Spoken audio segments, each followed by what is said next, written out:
Last winter, a patient of mine, Elela Nina, 78, slipped while reaching for her mailbox. She wasn't hurt badly at first, but she couldn't get up. 40 minutes passed before anyone found her. By the time she reached the hospital, her body temperature had dropped below 95 degrees. What shocked me most wasn't her fall, it was what she told me later. I didn't know what to do. I panicked. My own body stopped listening. I'm Dr. Howard Tucker, a neurologist and longevity physician who spent decades studying how aging bodies react under sudden stress. And today, we're tackling one of the most urgent but least discussed crises facing older adults. What really happens in those first 5 minutes after a fall, and how 5 simple steps can literally save your life. And I'm Dr. Shagyaki Hinahara, speaking from Tokyo, where I've treated thousands of seniors. Falls are not accidents of weakness, they're tests of preparation. In Japan, research from the Tokyo Metropolitan Institute of Gerontology shows that immediate action within 60 seconds cuts post-fall complications by more than 40%. Yet few people are ever taught what those actions are. That's exactly why we're here.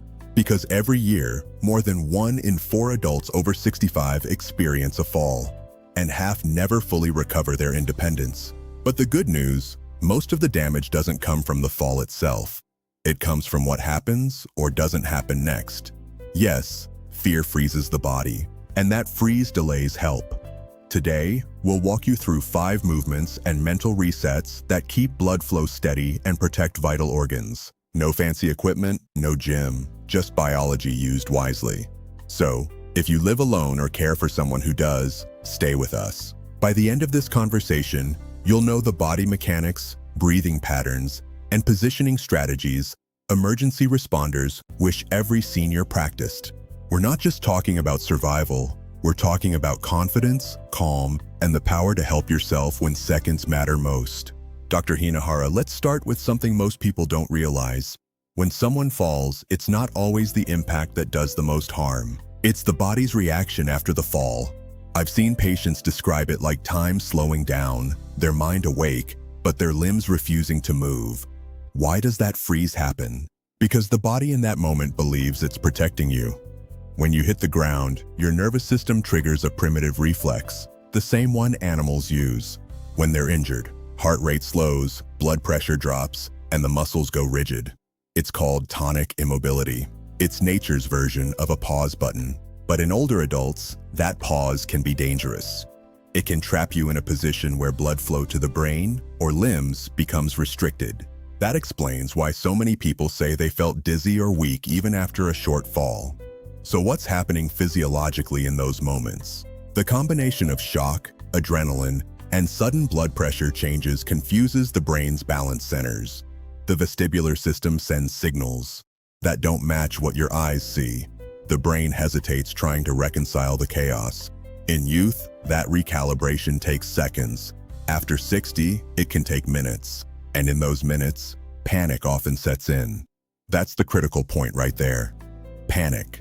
Because once fear takes over, breathing shortens, oxygen drops, and your muscles tighten even more.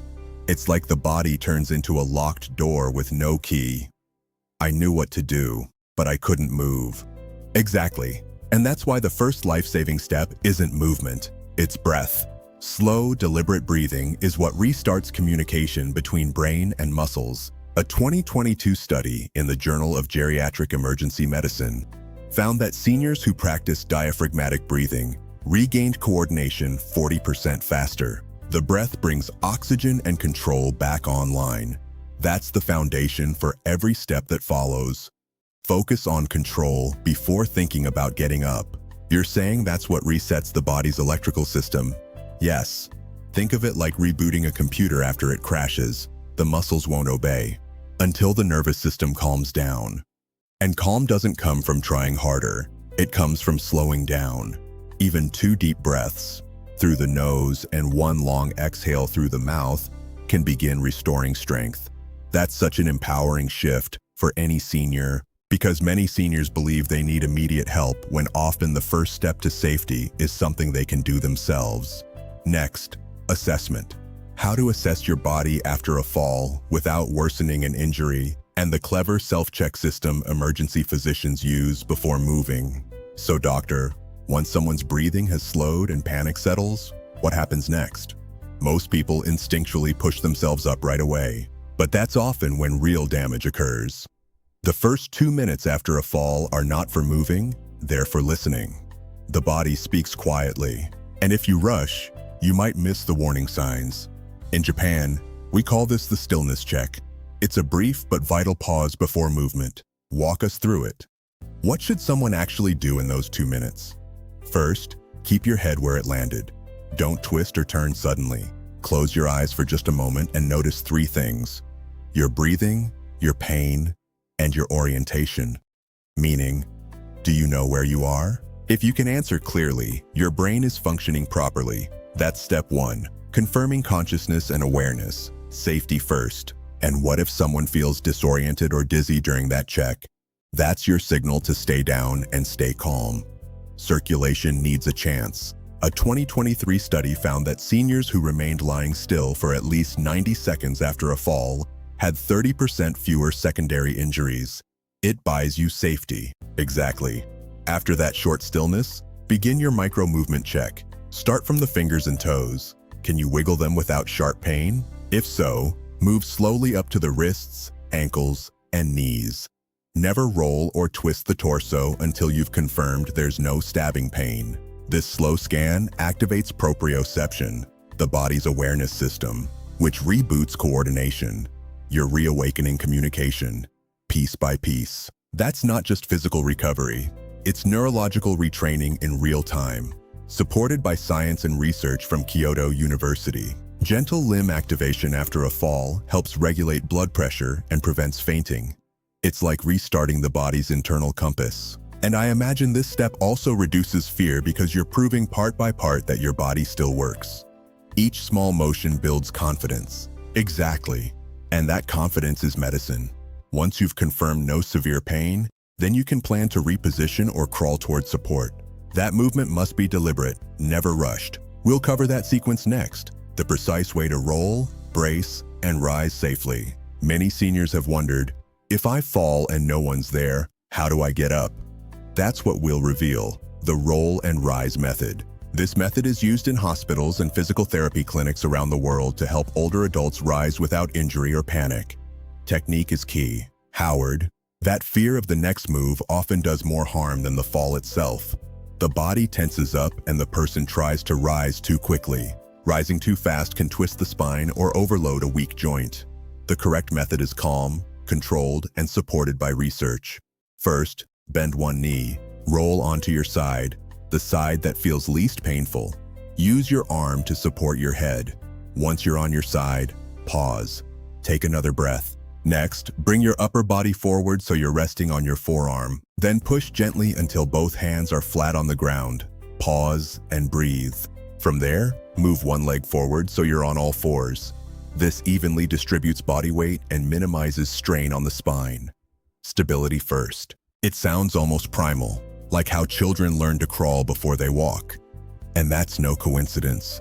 It's one of the body's safest patterns. Once on all fours, crawl slowly toward a sturdy piece of furniture. A chair, bed, or couch works best. Place your hands on the seat. Focus and breathe. Bring your strongest leg forward, foot flat. Keep breathing steadily.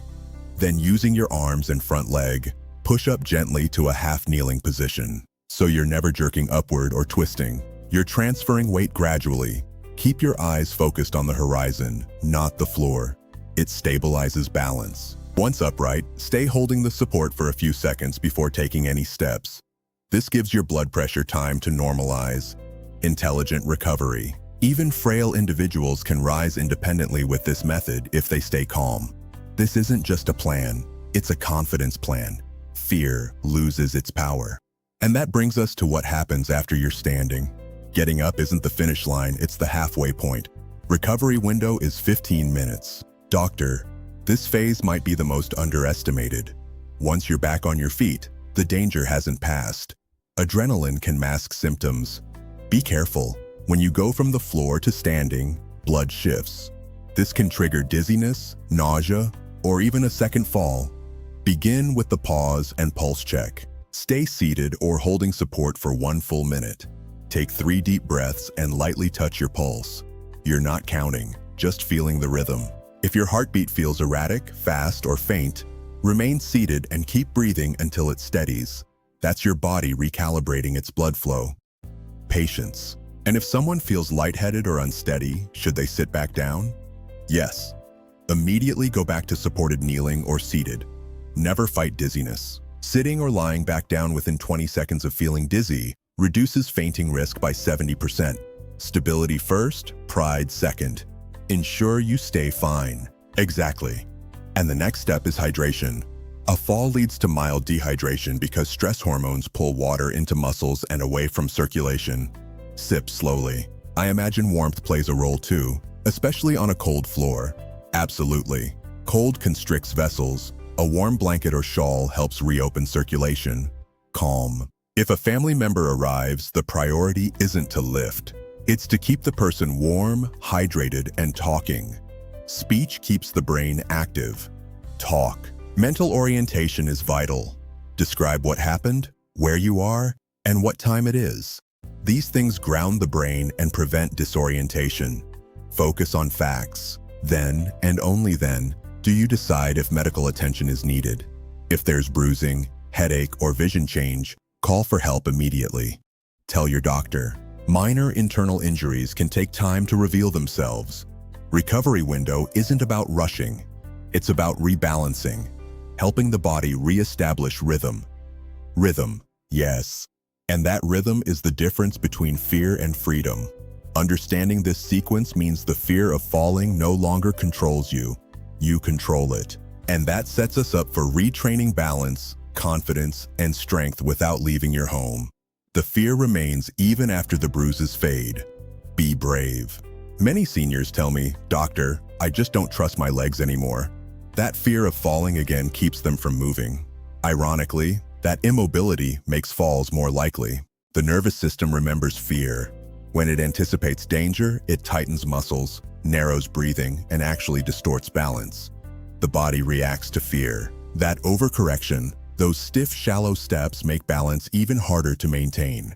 Rebuilding confidence is as critical as rebuilding muscle. Small actions. It begins with micro movements of safety. For example, before standing, place your hand on a stable surface and shift your weight from heel to toe 5 times. It's a signal to the brain, we are moving and we are safe.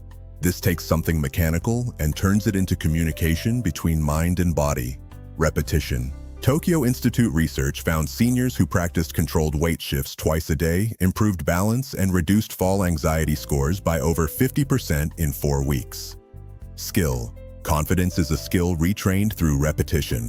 Action creates courage. What are the most effective exercises? The wall glide. Feet about 6 in forward. Slide down. Hold for 3 seconds, then rise slowly. This reawakens the thigh and hip stabilizers, muscles that protect your knees during balance shifts. Exercise 2. Chair reach. Sit tall in a sturdy chair and reach one arm forward then the other. This activates the deep spinal muscles that keep your posture upright. Reach and focus. The third is the ankle roll. While seated, rotate your ankles gently 5 times in each direction. It improves circulation, mobility, and proprioception. Internal map. Most falls begin when that internal map blurs. These movements don't exhaust the body, they educate it. They are gentle and scientific. Consistency matters. Beyond the physical, use mental anchoring. Repeat, my body is stable, my breath is calm. This shifts focus from fear to control. Neurologically grounded, thought changes tension. When the brain believes you are stable, it adjusts your posture automatically. Consistent practice is more important than duration. Rewire balance. 5 minutes twice a day rewires both balance and confidence. Regain freedom to walk, garden, and live. Aging doesn't erase resilience. Practice it intentionally. Rise. Doctor, today revealed most clearly, aging doesn't take away our ability to rise. It just asks that we rise differently. You stop fearing the floor. Rise again. Falling is not failure. It's information. Listen with patience, heal smarter, faster, and stronger. Full independence is possible. Trust your body again. Longevity. Safety isn't luck, it's knowledge. The breath, the pause, the method. These are life skills within reach. Every listener has the ability to practice calm and move. Help. Preparation isn't morbid, it's empowering. Anzen no kokoro, the mind of safety. Practice a little each day. Respond, don't react. Save your life or someone you love. Recovery starts when you decide you're not broken. Body heals what mind believes is possible. Stay curious, stay prepared, stay confident.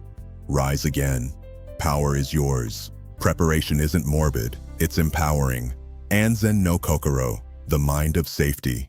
Practice a little each day. Respond, don't react. Save your life or someone you love. Recovery starts when you decide you're not broken. Body heals what mind believes is possible. Stay curious, stay prepared, stay confident. Rise again. Power is yours.